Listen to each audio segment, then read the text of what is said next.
let's go. Yeah. For those of you that wanna know what we're all about, it's like this, y'all.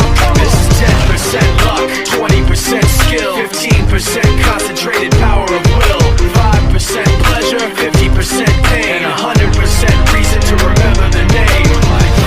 He doesn't need his name up in lights, he just wants to be heard, whether it's the beat of the mic. He feels so unlike everybody else, alone, in spite of the fact that some people still think that they know him. But fuck him, he knows the code. It's not about the salary, it's all about reality and making some noise, making a story, making sure his click stays up. That means when he puts it down, Tox picking it up. Let's go. Who the hell is he anyway? He never really talks much, never concerned with status, but still leaving him starstruck. Humble through opportunities given despite the fact that many misjudge him cause he makes a living from writing raps. Put it together himself, now the picture connects. Never asking for someone's help or to get some respect. He's only focused on what he wrote, his will is beyond reach. And now it all unfolds, the skill of an artist. This is 20% skill, 80% fear, be 100% clear.